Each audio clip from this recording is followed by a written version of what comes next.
야구야구 김영준입니다. 10년 연속으로 포스트 시즌 진출을 하는 동안 월드시리즈 우승이 한 번뿐인 다저스는 이러다 14년 동안 한 번을 우승하는 데 그친 제2의 애틀란타가 될지도 모릅니다. 정규 시즌에서는 누구도 당해낼 수 없는 다저스는 뭐가 부족해서 월드시리즈 우승을 하지 못하는 걸까요? 판을 뒤흔들 수 있는 빨대가 나타나지 않고 있기 때문입니다. 여기서 말씀드리는 빨대는 경찰이 심은 정보원이나 쪽쪽 빨아먹는다고 할 때 빨대가 아닌데요. 빨대의 의미를 설명하려면 먼저 이 선수의 이야기를 좀 길게 해야 합니다. 1955년에 제정된 월드시리즈 MVP는 지난 11월에 제레미 페냐까지 총 65명이 영광의 자리에 올랐습니다. 시대를 대표하는 선수들도 한 번을 하기 힘든 월드시리즈 MVP는 3번 차지한 선수는 없고 2차례 오른 선수도 박 깁슨, 샌디 코펙스, 레지 잭슨 3명에 불과합니다. 코펙스는 월드시리즈 통산 성적이 8경기 4승 3패 0.95이고 9경기 7승 2패 1.89인 깁스는 한 번에 8이닝과 한 번에 10이닝을 포함해 9경기에서 정확히 81이닝을 던진 바 있습니다. 미스터 시월이라는 별명을 가지고 있으며 타자로는 유일한 잭슨은 오클랜드에서 1971, 1972, 1973 3년 연속 우승,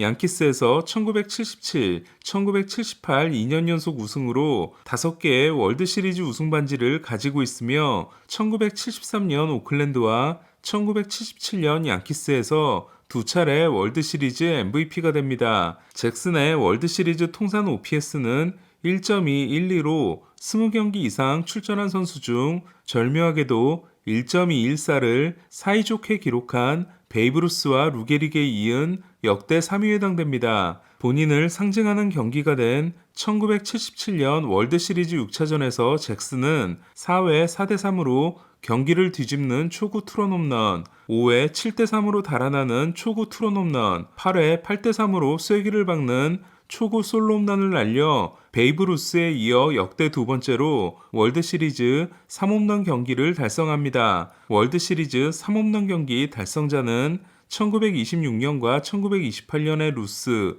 1977년의 레지 잭슨, 2011년의 푸울스와 2012년의 산도발 4명에 불과합니다. 양키스를 대표하는 레전드이자 93.6%의 높은 득표율로 첫해 명예전당에 오른 잭슨은 그러나 100만 안티로도 유명했습니다. 1966년 제2회 드래프트의 최대현은 애리조나 주립대 외야수인 잭슨이었습니다. 하지만 1순위 지명권을 가진 매츠는 잭슨을 뽑지 않습니다. 양키스에서 7번 우승을 한 감독이자 매츠의 초대 감독으로서 절대적인 영향력을 가진 케이시 스탠걸이 고교 포수인 스티브 칠콧을 뽑아야 한다고 강력하게 주장했기 때문이었습니다. 요기 베라의 전성기를 함께한 스탠걸이 칠콧에게서 베라를 받다고 하니 구단은 따를 수밖에 없었습니다. 또한 매츠 구단은 잭슨의 여자친구가 백인인 것도 마음에 들지 않아 했습니다. 당신은 흑인이 백인 여자와 만나면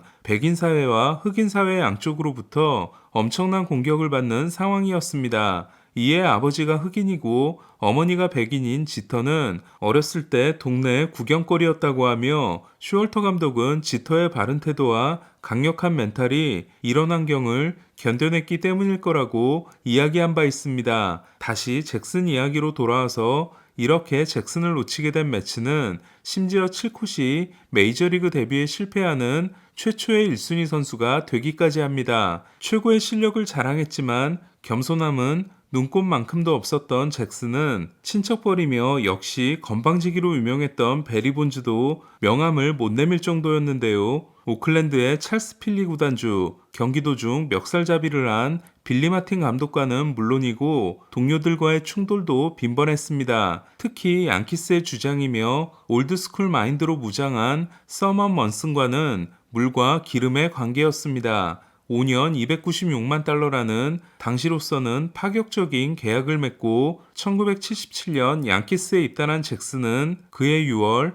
모두를 놀라게 한 인터뷰를 합니다. 먼스는 자신이 음료를 저을 수 있는 빨대가 될 수 있을 거라고 생각하지만 더 악화시키는 것 말고는 없다며 양키스의 공식 캡틴인 먼슨의 리더십을 전면적으로 부정한 겁니다. 이에 대해 먼슨은 반응하지 않지만 양키스의 리더 중 한 명이었던 그렉 네틀스는 파티에서 만난 잭슨에게 주먹을 날리게 됩니다. 이렇게 잭슨 때문에 생긴 표현인 음료를 젓는 빨대는 음료 안에 내용물을 섞이게 해줌으로써 본인이 속한 그룹에게 영감을 주거나 좋은 반응이 일어나게끔 자극을 주는 사람을 의미합니다. 대표적인 사례는 1991년 월드시리즈 6차전에 앞서 오늘 밤 버스 운전은 내가 하겠다고 하고 연장 11회 말에 끝내기 홈런을 날린 미네소타 커비 퍼켓이었습니다. 클럽하우스를 이끌었던 퍼켓과 다르게 잭슨은 분위기를 흐리는 존재였지만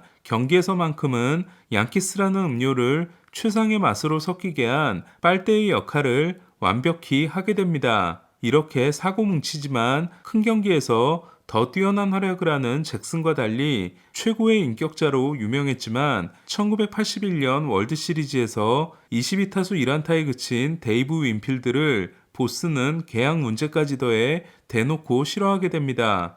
2020년 가을에 다저스는 그동안 없었던 빨대가 드디어 등장합니다. 무키 배치였습니다. 코리 시거가 NLCS와 월드시리즈 MVP가 되고 훌리오 우리아스가 4승 1세이브를 했지만 NLCS 1승 3패의 탈락 위기에서 다저스를 구해낸 결정적인 인물은 5차전, 6차전, 7차전 모두 경기의 흐름을 바꾸는 수비를 한 배치였습니다. 월드시리즈에서도 1루 땅볼 때 두 번의 결정적인 홈 쇄도를 성공시키고 월드시리즈 6차전에서 3대1로 달아나는 솔로 홈런을 8회 말에 날려 승부에 쐐기를 박은 배츠는 주연보다는 조연에 가까웠지만 다저스라는 음료수를 잘 섞어주는 역할을 하게 됩니다. 지난해 애틀란타는 작 피더슨이 디비전 시리즈를 하드캐리하고 에디 로사리오가 NLCS, 호르헤 솔레오가 월드시리즈 MVP가 되는 이적생의 기적이 일어납니다.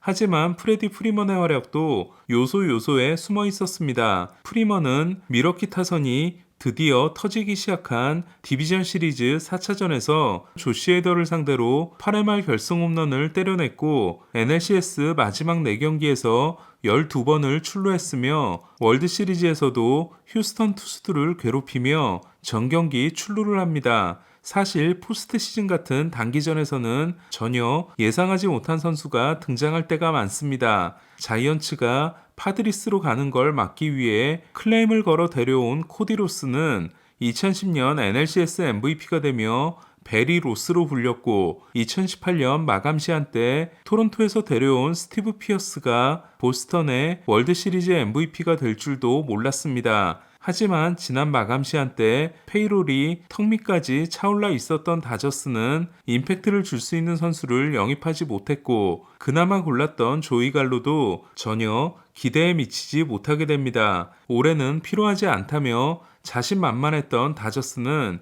매치와 3경기를 하고 올라온 샌디에고에게 충격적인 패배를 당하게 됩니다. 터너타임은 침묵의 시간이 됐고 스미스는 1차전을 2타석 연속 2루타로 시작한 후 14타수 1안타에 그쳤으며 웬일로 잘하나 싶었던 트레이 터너는 2차전에서 시리즈의 향방을 바꾸는 결정적인 실책을 하게 됩니다. 그나마 프리먼이 선전한 반면 지난해 가을과 다르게 건강했기 때문에 기대가 컸던 배츠는 14타수 2안타 1타점으로 저스틴 터너, 코디 벨린저와 함께 1할 트리오가 됩니다. 트레이 터너가 떠남으로 인해 BTF가 해체됐으며 저스틴 터너와 코디 벨린저도 없는 다저스는 JD 마르티네스를 영입했다고 하나 사공이 크게 줄어든 느낌입니다. 그렇다면 우승 반지를 들고 다저스에 합류했으며 프리드먼 사장이 장기 계약을 준 유의한 선수들인 배츠와 프리먼이 포스트 시즌에서 다저스라는 음료수가 잘 섞일 수 있도록 빨대 역할을 해줘야 합니다.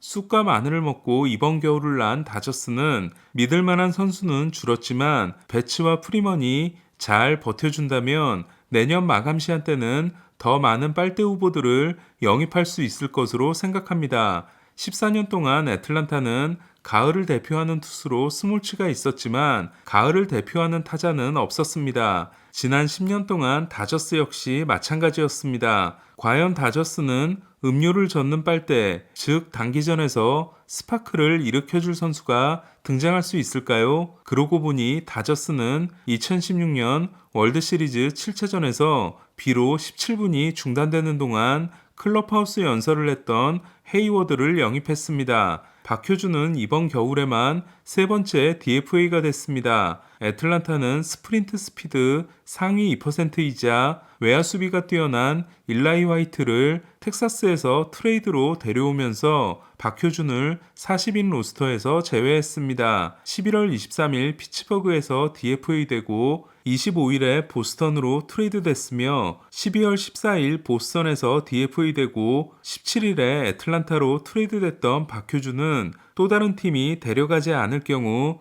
40인 로스터에 없는 초청 선수로 스프링 캠프에 참가해야 합니다. 전에도 말씀드렸지만 초청 선수가 개막전 로스터를 뚫는 건 한 팀에서 1명 또는 2명이거나 아예 없을 때도 있습니다. 애틀란타는 양키스가 DFA한 좌완 루카스 리끼도 데려왔습니다. 필라델피아에서 백인이 아닌 선수로는 유일한 주전이었던 진 세구라는 말린스와 2년 1,700만 달러에 계약했습니다. 샌디 알칸타라를 제외하면 모든 선수를 팔 수 있다고 했던 말린스는 아직까지는 판매한 선수가 없습니다. 말린스는 베트남계 킴응 단장에 이어 캐롤라인 오코너가 사장이 됨으로써 미국 프로스포츠 구단 최초로 여성들로 수뇌부를 구성했습니다.